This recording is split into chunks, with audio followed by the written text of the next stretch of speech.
Bismillahirrahmanirrahim. Alhamdulillahi Rabbil Alamin. Wassalatu wassalamu ala Rasulillah wa ala alihi wa ashabihi wa man sara ala nahjihi ila yaumiddin.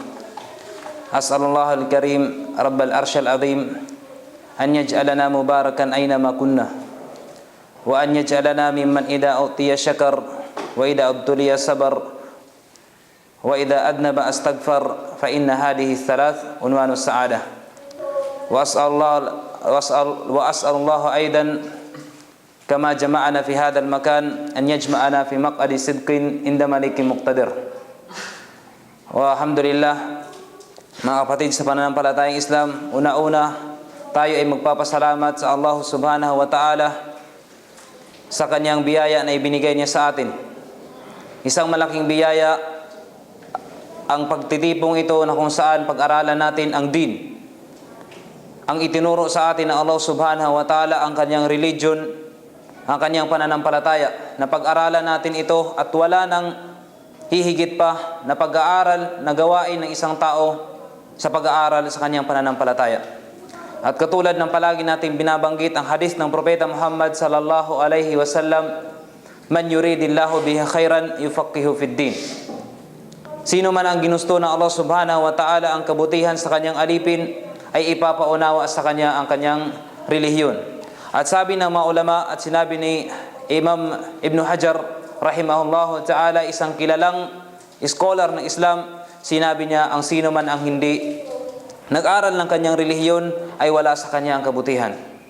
Mga kapatid sa pananampalatayang Islam, ako ay nagpapasalamat sa Allah subhanahu wa ta'ala sa pagkakataong ito na ibinigay niya sa atin, na kung saan sinabi niya, wa in ta'uddu ni'matallahi la tuhsuha, na kung saan pag inyong bibilangin ang binigay sa atin ng Allah subhanahu wa ta'ala ng mga biyaya, ay kailanman ay hindi natin ito mabibilang. Walang duda na ang Allah subhanahu wa ta'ala nagbigay sa atin ng mga biyaya na hindi natin lubos maisip, lalong-lalo na ngayon mga kapatid sa buwan ng Ramadan.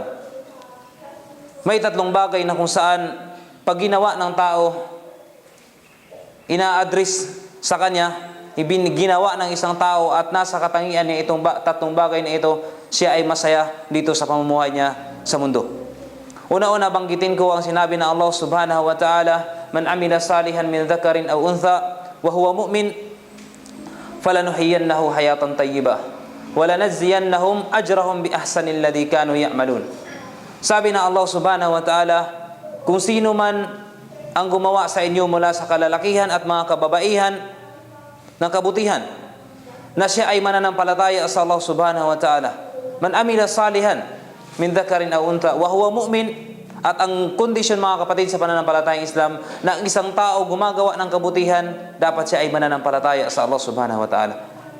Wa huwa mu'min falanuhyiyannahu hayatan tayyiba, at ibibigay sa kanya ng Allah subhanahu wa ta'ala ang hayatan tayyiba, ang pinakamagandang pamumuhay. Dalawa mga kapatid sa pananampalatayang Islam, mananampalataya siya at siya ay gumagawa ng kabutihan. At ang paggawa ng kabutihan hindi matatawag na kabutihan pag hindi ito papasok sa dalawa. Una-una, siya ay ikhlas, na ang kanyang gawain ay alang-alang lamang sa Allah subhanahu wa ta'ala. At ang pangalawa, ito ay naayon sa sunnah ng Propeta Muhammad sallallahu alaihi wasallam.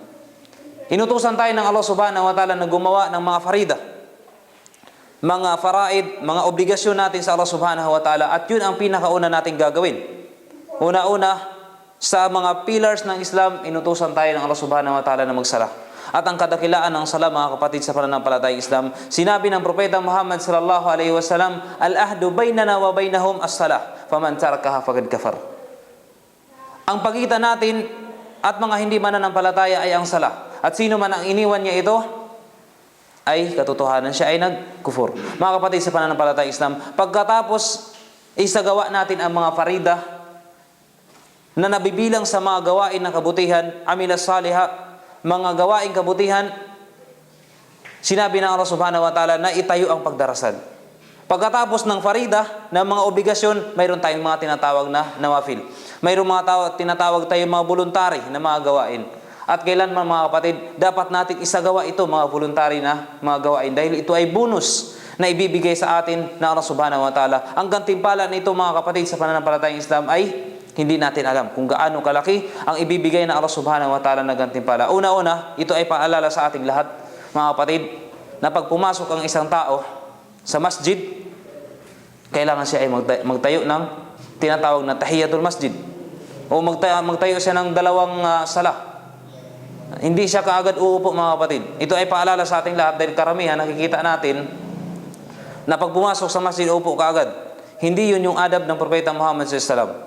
Ang pag-uugali ng Propeta Muhammad sallallahu alaihi wasallam at mga sahaba, mga kumpenyo ng Propeta Muhammad sallallahu alaihi wasallam, kahit saan sila papuntang masjid, sila ay nagtatayo ng dalawang pagdarasal, na kung saan ito ang pagbati sa masjid, tahiyatul masjid, na kung saan ito ay sunnah na kailanman hindi iniwan din ng Propeta Muhammad sallallahu alaihi wasallam, na kung saan isang pagkakataon siya ay nagkhutbah, siya ay nagbigay ng sermon sa mga sahaba niya, may pumasok na isang tao na umupo kaagad, hindi siya nagtahiyatul masjid. Pinatayo siya ng Propeta Muhammad sallallahu alaihi wasallam at inutusan siya na magtahiyatul masjid. Siya ay magsala ng pagdarasal. At pag nabanggitin natin ang Propeta Muhammad sallallahu alaihi wasallam, sinabi natin ng nakaraan na tayo ay magsasabi ng sallallahu alaihi wasallam. Dahil ang kuripot na tao, yung pinagbawalan niya ang magsabi ng sallallahu alaihi wasallam. At isa rin sa mga mga karapatan ng Propeta Muhammad sallallahu alaihi wasallam na ibibigay sa kanyang mga tagasunod. Tayo yun, mga tagasunod, inshallah, mga kapatid sa pananampalatayang Islam. Lahat ng tumahak sa landas ng Propeta Muhammad sallallahu alaihi wasallam ay ang hak niya ay bibigyan siya ng syafa'ah. Bibigyan siya ng tagapamagitan, kakausapin niya ang Allah subhanahu wa ta'ala sa itong tao na ito na siya ay palaging nagsasalawat sa kanya. Nagsasalawat sa Propeta Muhammad sallallahu alaihi wasallam. Huwag natin din yung mga kalimutan, mga kapatid sa pananampalatayang Islam.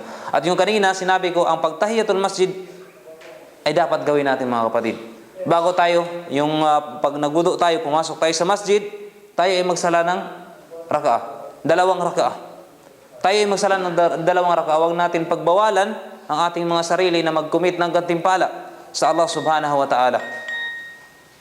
At kung alam natin ang gantimpala, katulad ng sinabi ng Propeta Muhammad sallallahu alaihi wasallam, raka'atain fil fajr khairum minad dunya wa ma fiha. Dalawang raka'ah lamang, mga kapatid sa pananampalatayang Islam, na itatayo mo bago ang fajr. Ibig sabihin yung sunnah bago magsala ng fajr, khairum minad dunya wa ma fiha, ay mas mainam pa sa mundo at sa nilalaman nito.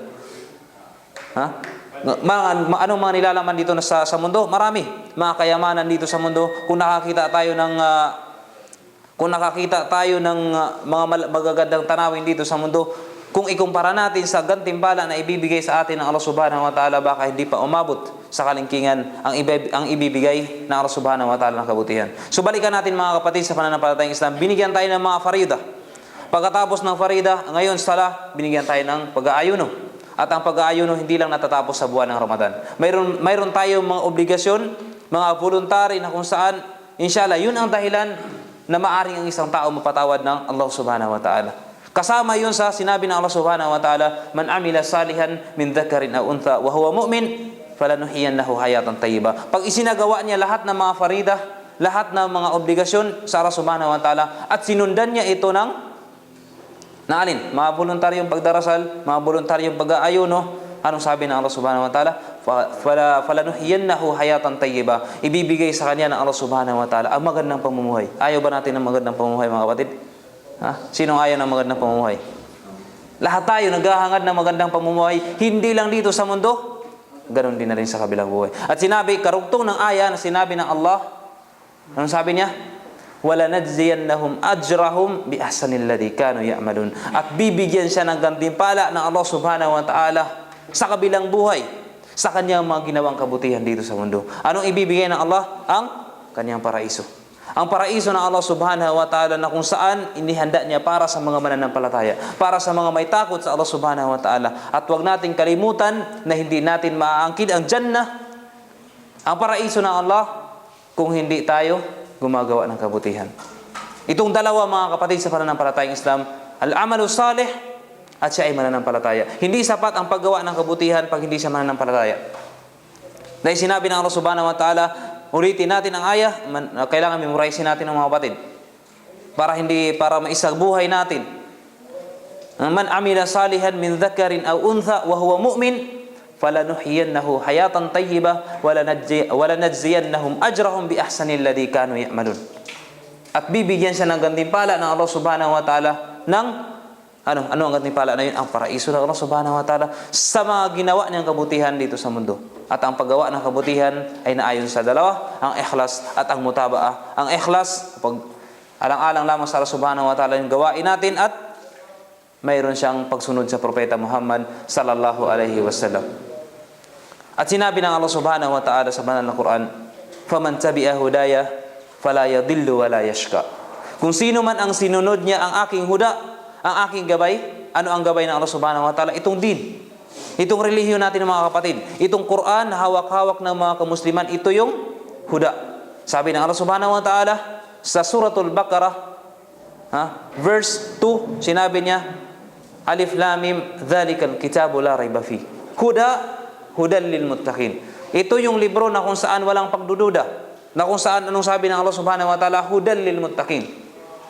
Ay, gabay sa mga mananampalataya, gabay sa mga may takot sa Allah Subhanahu wa Ta'ala. Kaya sinabi niya sa Suratul Taha, sinabi ng Allah Subhanahu wa Ta'ala, "Faman tabi'a hudaya fala yadillu wala yashqa." Kung sino man ang sinunod niya ang aking huda, ang aking gabay, at ang gabay na ito ay ang Quran, ang din natin na kung saan itinuro sa atin ng Propeta Muhammad sallallahu alaihi wasallam, fala yadillu wala yashqa, ay kailanman hindi siya maliligaw at hindi siya malulungkot.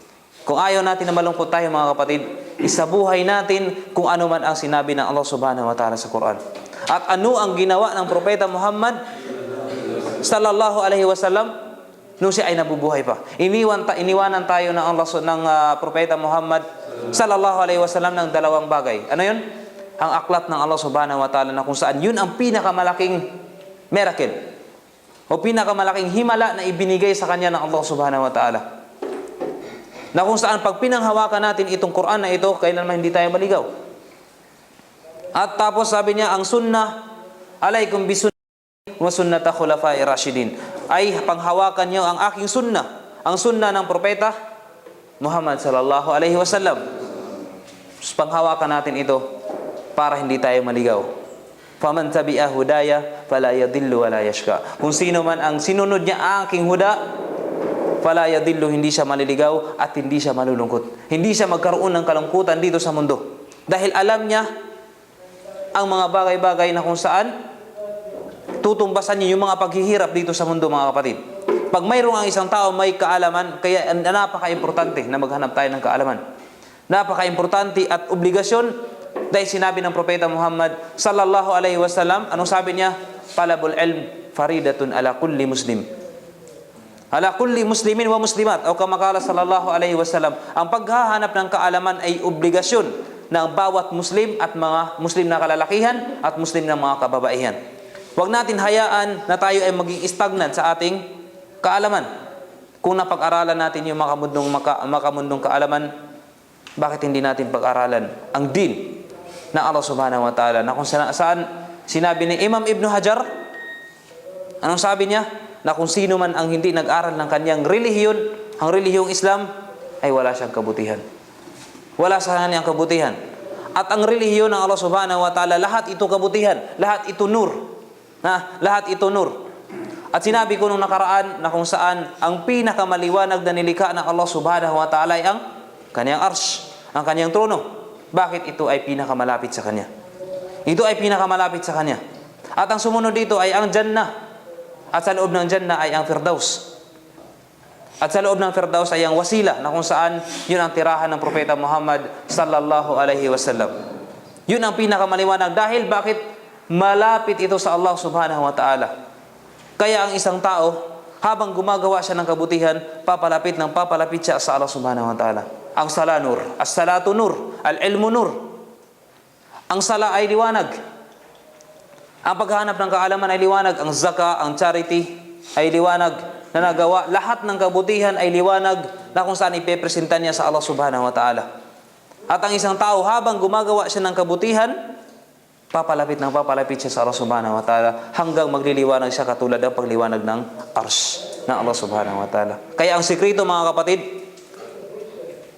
para magiging maliwanag tayo sa paningin ng Allah subhanahu wa ta'ala, gagawa tayo ng kabutihan. At sinabi ko rin na ang pinakamadilim na nilikha ng Allah subhanahu wa ta'ala ay ang impyerno.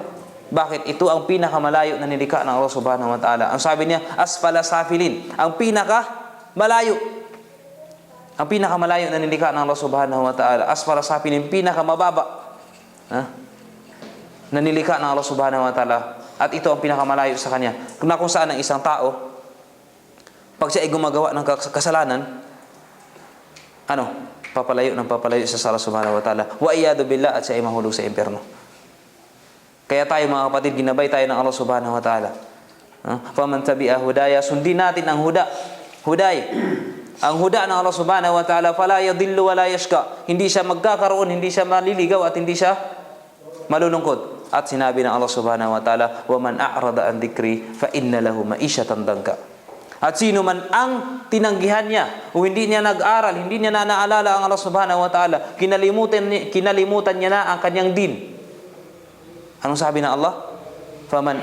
Wa man a'rada an dhikri fa inna lahu ma'isyatan danka. Kung sino man ang iniwan niya ang pag-alala sa Allah subhanahu wa ta'ala, ang hindi niya pag-aral sa kanyang relihiyon, fa inna lahu ma'isyatan danka. Kabaliktaran, magkakaroon, bibigay sa kanya ng Allah subhanahu wa ta'ala ang masalimuot na pamumuhay. Pag iniwan niya ang pag-aaral sa kanyang din, nawala na siya sa pag-aalala sa Allah subhanahu wa ta'ala, at dinugtungan ng Allah subhanahu wa ta'ala, wa nahsyuruhum yawmal qiyamati a'ma. At sila ay ipunin. Sino? Yung mga taong iniwan niya na. Nakalimutan niya na siya ay Muslim. Nakalimutan niya na Allah subhanahu wa ta'ala kanyang Panginoon. Nakalimutan niya na siya ay mag-aral sa kanyang din, sa kanyang relihiyon. Kaya sinabi ng Allah subhanahu wa ta'ala, wa nahsyuruhum yawmal qiyamati a'ma. At sila ay iipunin ng Allah subhanahu wa ta'ala na sila ay mga bulag. Mga bulag, hindi nakakita. At sabihin nila, kausapin nila ang Allah. Anong sabihin ng mga tao na yun na bulag? Sabihin nila, Rabbi, lima hasyartani a'ma wa kad kuntu basira. O Allah, bakit inipon mo kami na mga bulag? Na kung saan kami, o nasa mundo pa kami ay nakakita. Anong sasabihin ng Allah subhanahu wa ta'ala? Kadhalika atatska ayatuna fanasitaha wa kadhalika al-yawma tunsa. Kaya napaka-importante mag-aaral ng mga kapatid, lalo na ang Quran. Lahat ng verse sa Quran, lahat ng aya sa Quran, tayo ay kinakausap ng Allah subhanahu wa ta'ala. Kahit tayo pa yung malayo na nilikha ng Allah subhanahu wa ta'ala. Kasama tayo sa kinausap ng Allah subhanahu wa ta'ala sa Quran. Kahit tayo pa ang pinakamasamang tao, kasama ka doon sa panawagan ng Allah subhanahu wa ta'ala sa Quran.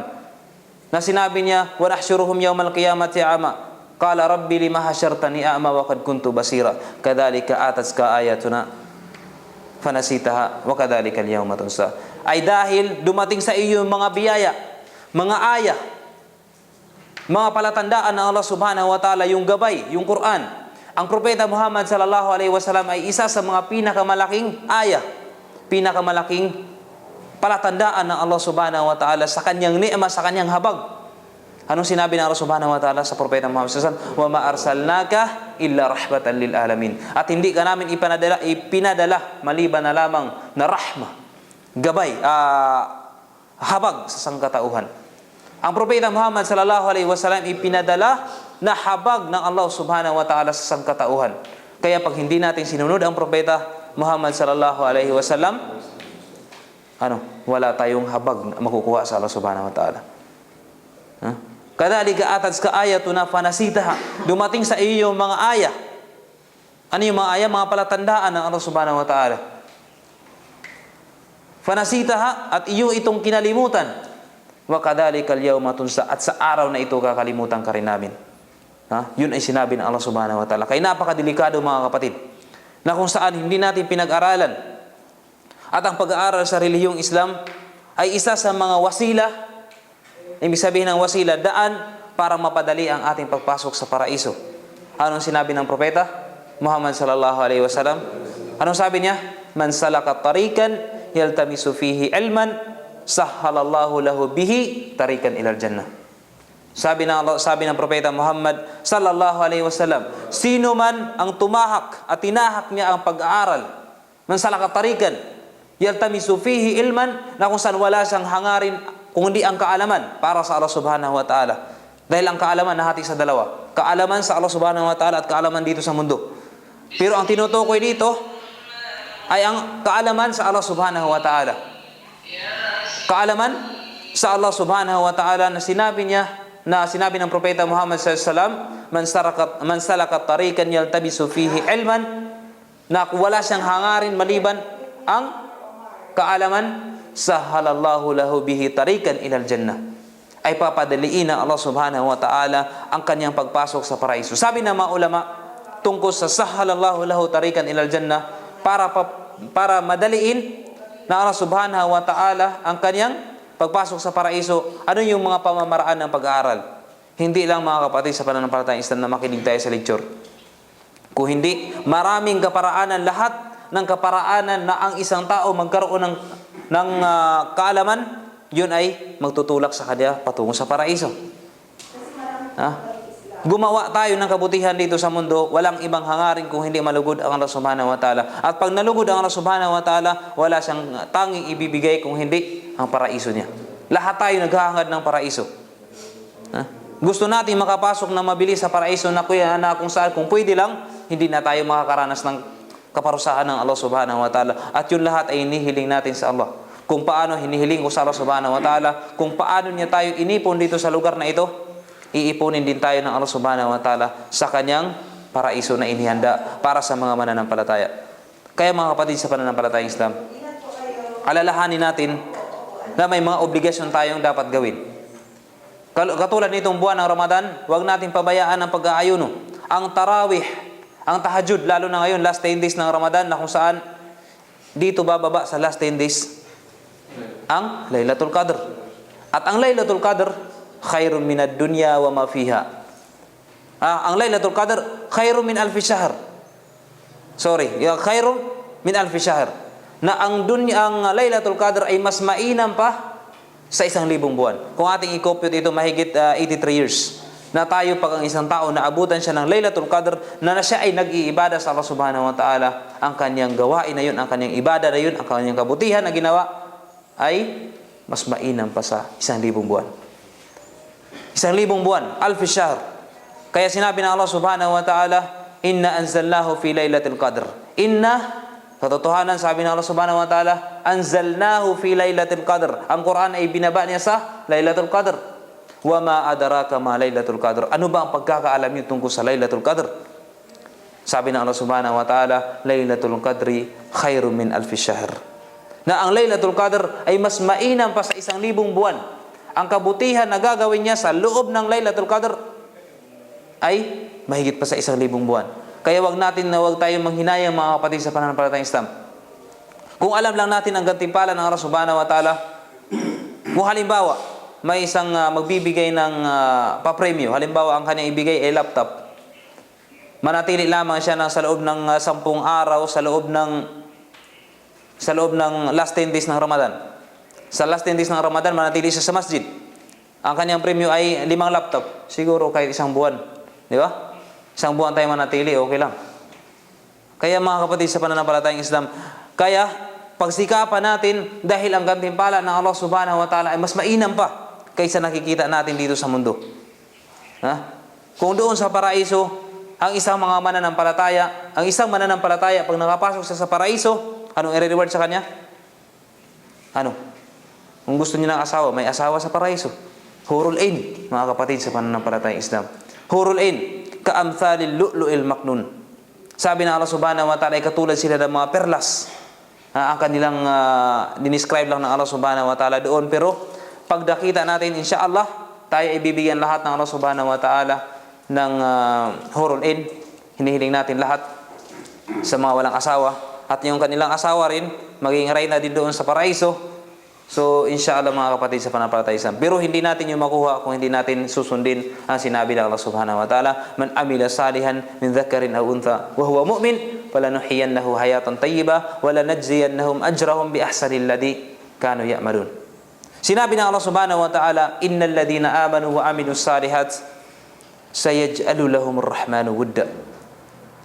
Sila, sabi ng Allah subhanahu wa ta'ala, katotohanan, yung mga gumagawa ng kabutihan. Innal ladina amanu, naniniwala sa Allah subhanahu wa ta'ala. Innal ladina amanu wa amilus salihat. Tingnan mo, dalawa, palaging ang Allah subhanahu wa ta'ala, palaging niyang idinidikit ang paniniwala at paggawa ng kabutihan, dahil hindi sapat ang paniniwala na walang kabutihan. Dahil ang paniniwala, ang paggabay sa kanya ng Allah subhanahu wa ta'ala, paano siya magpasalamat sa Allah subhanahu wa ta'ala? Sa pamamagitan ng ng paggawa ng kabutihan. Siya ay mananampalataya, ginabay siya ng Allah subhanahu wa ta'ala. So ngayon, paano natin pasasalamatan ng Allah subhanahu wa ta'ala sa paggabay niya sa atin? Sa pamamagitan ng amalus salihah, sa pamamagitan ng paggawa ng kabutihan. Kaya ang isang tao na siya ay Muslim, na hindi siya gumawa ng kabutihan, siya ay hindi mapagpasalamat sa Allah subhanahu wa ta'ala. Hindi siya mapagpasalamat sa Allah subhanahu wa ta'ala. Kaya alhamdulillah, may mga tao na ginabayan ng Allah subhanahu wa ta'ala, pagkatapos sinundan nila ito ng mabuting gawain, at sila yung mga tao na mapagpasalamat sa Allah subhanahu wa ta'ala.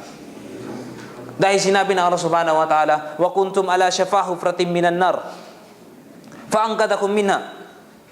Tayo, nung hindi pa tayo mga Muslim, yung iba na hindi pa mga Muslim, hindi pa nagabay ng Allah subhanahu wa ta'ala, isipin na lang natin mga kapatid, na tayo ay hindi ginabay ng Allah subhanahu. Kung hindi tayo ginabay ng Allah subhanahu wa ta'ala, ano na kaya ang buhay natin ngayon? Ano na kaya ang magiging kahinatnan natin pag tayo ay namatay na wala tayo sa estado ng Islam? Na kung saan sinabi ng Allah subhanahu wa ta'ala, wa kuntum ala shafa hufratin minan nar, kayo ay nasa ibabaw na o sa tuktok na ng impyerno. Nung hindi pa tayo naging Muslim, yung mga nagbabalik Islam, alhamdulillah, ginabay ng Allah subhanahu wa ta'ala, wa kuntum ala shafa hufratin minan nar, kayo ay nasa ibabaw na ng impyerno. Faangkadakum minha, at kayo ay iniligtas ng Allah subhanahu wa ta'ala. Inalis kayo doon sa tuktok ng impyerno, na kung saan pag hindi mananampalataya, talagang malaglag na siya doon, at habang buhay siya mananatili sa impyerno dahil siya hindi niya pagsamba sa Allah subhanahu wa ta'ala. Subalit, ang ni'ma, ang biyaya ng Allah subhanahu wa ta'ala, na kung saan sa lahat ng mga biyaya na ibinigay sa atin ng Allah subhanahu wa ta'ala, ano ang pinakamalaking biyaya na binigay niya? Mga kapatid? Ang Quran. Sino ba? Ano ang pinakamalaking biyaya ng Allah subhanahu wa ta'ala na binigay niya sa tao? Buhay. Ang buhay? Pagiging Muslim. Ang ginabay siya ng Allah subhanahu wa ta'ala sa Islam. Dahil pag mayroong Quran, hindi naman siya Muslim, wala rin. Ang pinakamalaking biyaya na ibinigay sa rasul ng Allah subhanahu wa ta'ala sa kanya ay ginawa siyang Muslim, mga kapatid. Na hindi siya nagtatambal sa Allah subhanahu wa ta'ala. Yun ang pinakamalaking biyaya na ibinigay sa kanya. Kaya wag natin sayangin ang pagiging Muslim natin. Kung tayo ay isinilang ng Muslim, tinatawag na born Muslim, hindi lang sapat doon sa pangalan natin. Hindi lang sapat na tayo ay tawagin born Muslim. Tayo ay Maranao, Tausug, Maguindanao, pabayaan na natin, hindi na tayo mag-aral kasi born Muslim. Hindi, mga kapatid, sa pananampalatayang Islam. Inna akramakum indallahi atqakum. Katotohanan, ang pinakamabuti sa paningin ng Allah subhanahu wa ta'ala ay yung may takot sa Kanya. Iniligtas na tayo doon sa tuktok ng impyerno ng Allah subhanahu wa ta'ala, at pinuntan niya tayo sa Islam. Pinuntan niya tayo nilagay tayo ng Allah subhanahu wa ta'ala sa Islam. Huwag na tayong babalik doon sa impyerno, mga kapatid. At ang isang tao, pag nilabas siya doon sa impyerno, nasa kanya na yun kung babalik pa siya doon. Ipinakita na sa kanya ang huda. Ipinakita na sa kanya ang liwanag ng Allah subhanahu wa ta'ala. Lahat ng gawain ng mu'min dapat, ang mananampalataya ay dapat liwanag.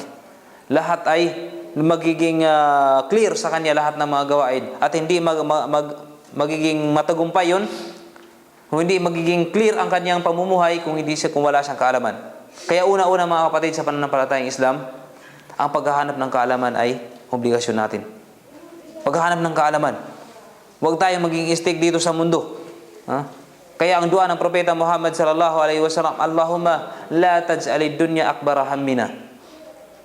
Sabi ng Propeta Muhammad sallallahu alaihi wasallam ayon sa kanyang dua, kama qala sallallahu alaihi wasallam, sabi niya, Allahumma la taj'alid dunya akbara hammina.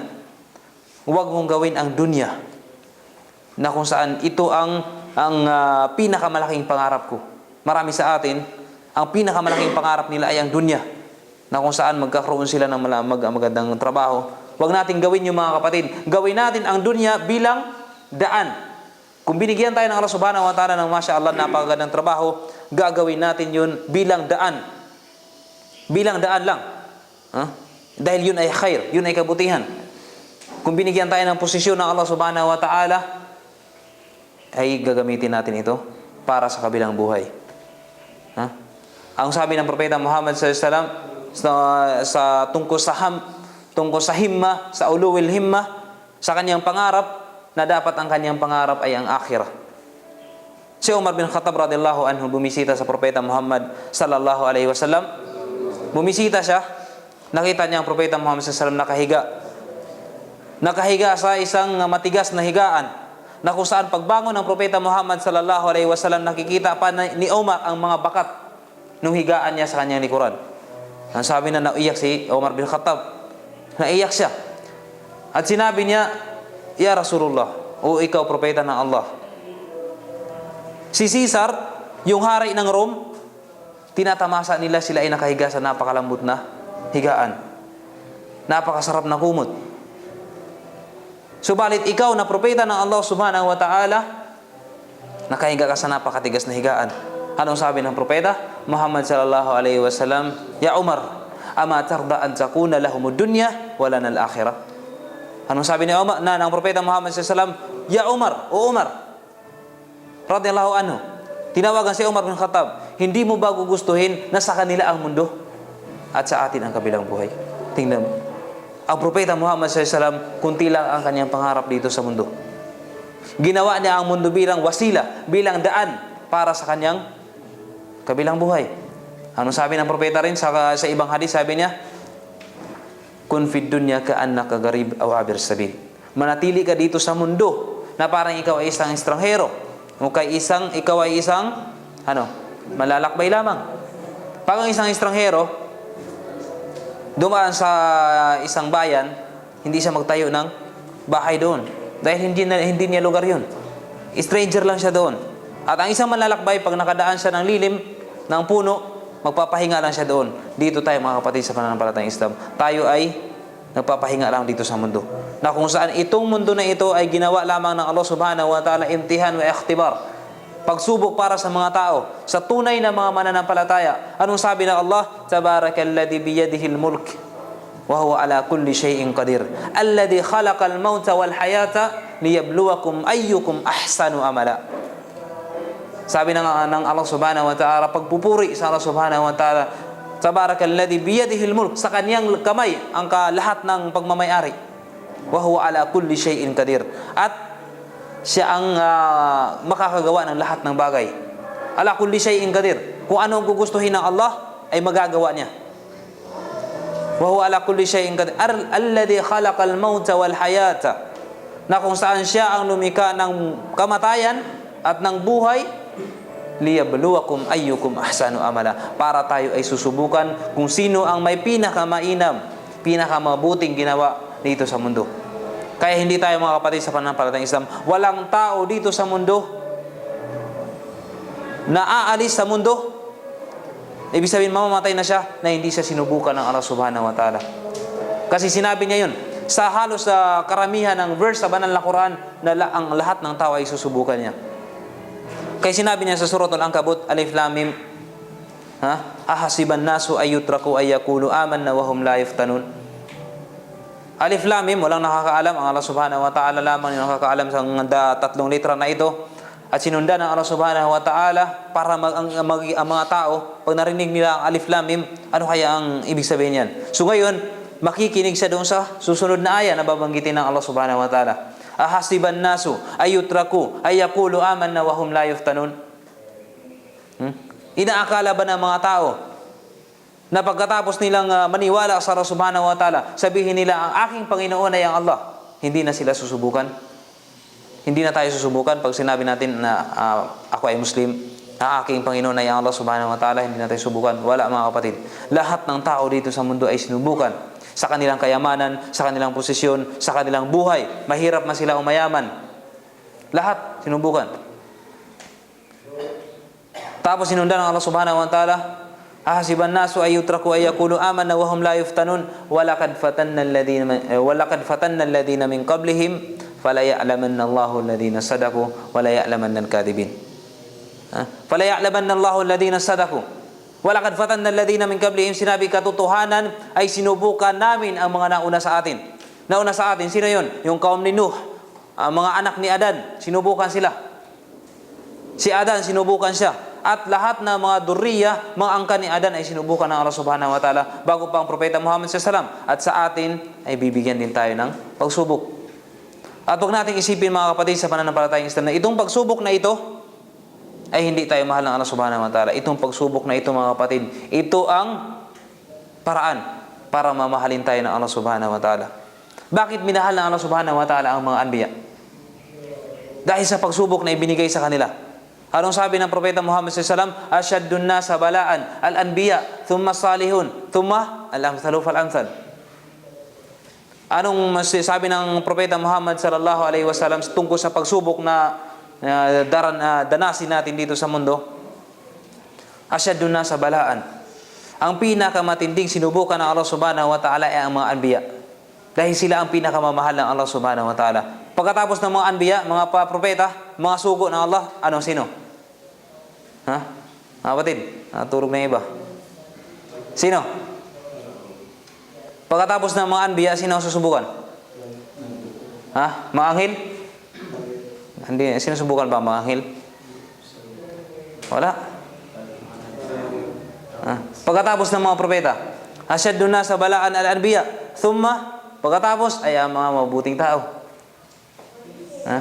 Mabubuting tao, ibig sabihin hindi sila nakarating sa martaba, sa antas ng anbiya. Mabubuting tao sila. Thumma salihun, yung mga mabubuting tao. Lahat ng mga anbiya mabubuting tao, pero hindi lahat ng mabubuting tao ay anbiya. Lahat ng mabubuting tao, lahat ng anbiya ay mabuting tao. Pero hindi lahat ng mabuting tao ay anbiya, ay mga propeta o mga sugo ng Allah subhanahu wa ta'ala. Kaya sinabi ng Allah subhanahu wa ta'ala, asyadun nasa balaan al-anbiya, thumma salihun, thumma al-amthalu fal-amthal. Pagkasunod ay yung mga taong sumusunod sa apak, sa yapak na mga propeta at na mga alin? Na mabuting tao. Thumma salihun. Yubtala rajulu, ay susubukan ng Allah subhanahu wa ta'ala ang isang tao, yubtala rajulu ala hasabi dinihi, ayon sa kanyang pananampalataya. Faman kana fi dinihi salabatun zida lahu fil bala. Sabi ng propeta Muhammad sallallahu alaihi wasallam, kamakala sallallahu alaihi wasallam, sa pinakamalapit na kahulugan nito, sabi ng propeta Muhammad sallallahu alaihi wasallam, yubtala rajulu ala hasabi dinihi. Fa in kana fi dinihi salabatun zida lahu fil bala. Susubukan ng isang tao ayon sa kanyang tibay ng pananampalataya. Kung ang isang tao dumanas ng malaking pagsubok, malakas ang kanyang iman. Pero kung hindi siya halos dumanas ng makunti-kunting pagsubok lang, hindi malakas ang kanyang pananampalataya. At malayo siya kunti sa pagmamahal ng Allah subhanahu wa ta'ala. Yubtala rajulu ala hasabi dinihi. Fa in kana fi dinihi salabatun, pag sa kanyang pananampalataya ay matigas, zida lahu fil bala. Dadagdagan ng Allah subhanahu wa ta'ala ang kanyang bala. Ang kanyang pagsubok. Pagsubok na ibibigay ng Allah subhanahu wa ta'ala sa kanyang alipin. Mga kapatid, subhanallah, huwag natin isipin, tayo ay namuhay dito sa mundo. Sabi nga ni Imam Ibn al-Qayyim na ang isang tao, kung susubukan tayo ng Allah subhanahu wa ta'ala, sabi ni Imam Ibn al-Qayyim, hindi makakalabas ang tao dito sa mundo hanggat hindi niya matikman ang jannah niya dito sa mundo. Waliman khafa maqama rabbih jannatan. Sabi ng Allah subhanahu wa ta'ala, waliman khafa maqama rabbih jannatan. At sa mga may takot sa Allah subhanahu wa ta'ala, may takot sa kanilang Panginoon ay dalawang jannah. Sabi ng mga ulama, at kasama dito si Imam Ibn al-Qayyim, sabi niya na ang jannatan, dalawang jannah, kasi pag singular, jannah. Pag sinabi natin jannatan, dalawang jannah. Sabi ni Imam Ibn al-Qayyim na jannah niya dito sa mundo at jannah niya sa paraiso ng Allah subhanahu wa ta'ala. Kung sinubukan tayo ng Allah subhanahu wa ta'ala, pagkatapos ng pagsubok ay nandun yung paraiso, nandun yung kaginhawaan na ibibigay sa atin ng Allah subhanahu wa ta'ala, na matikman natin to. At hindi siya ang isang mananampalataya, hindi rin siya mamamatay hanggat hindi niya matikman ang Jannah, ang kanyang paraiso dito sa mundo. Bigyan siya ng Allah subhanahu wa ta'ala ng kanyang asawa na napakabuti, saliha, mu'mina. Bigyan siya ng Allah subhanahu wa ta'ala ng pinakamainam na trabaho sa kanya. Bigyan siya ng Allah subhanahu wa ta'ala ng mga anak na masunurin. Yun ang Jannah niya dito sa mundo. Kaya mayroong dua sa banal na Quran. Sabi ng Allah subhanahu wa ta'ala, Rabbana hablana min azwajina wa dhurriyyatina qurrata a'yun waj'alna lil muttaqina imama. Ito kailangan natin idua ito mga kapatid, sa mga, lalo na sa mga walang asawa pa, at kung may mga asawa na magdagdag. Sabi na, Rabbana hablana min azwajina, O Allah, o aming Panginoon, hablana min azwajina, bigyan mo kami sa aming mga asawa. Ibig sabihin, bigyan mo kami ng mga asawa o asawa, pero sinabi ng Allah, mga azwaj, marami. Pero isa lang, pag hindi gaya, mga kapatid. Dahil pagsubok to sa atin, innama amwalukum wa auladukum fitna. Katotohanan ang iyong mga kayamanan, ang iyong mga anak. At hindi tayo magkakaroon ng anak pag walang asawa. Kaya fitna yun, mga kapatid. Kaya subukan ng isang tao sa kanyang mga pag-aangkin, mga ni'ma na ibibigay sa kanya ng Allah subhanahu wa ta'ala. Kaya yung dua na yun, Rabbana, kailangan memorize natin to, mga kapatid. Ulitin natin, Rabbana hablana min azwajina wa dhurriyyatina qurrata a'yun waj'alna lil muttaqina imama. Lil muttaqina imama. Sabi ng Allah subhanahu wa ta'ala, O Allah, o aming Panginoon, bigyan mo kami ng aming mga asawa at aming mga anak qurrata a'yun, na kung saan makapagbibigay sa amin ng lugod sa aming mga mata. Wala nang biyaya na ibibigay na mas mainam na biyaya pagkatapos ng Islam, na kung saan tayo ay itinuwid ng Allah subhanahu wa ta'ala at binigyan tayo ng magandang pamilya, na kung saan nasisiyahan tayo sa kanila.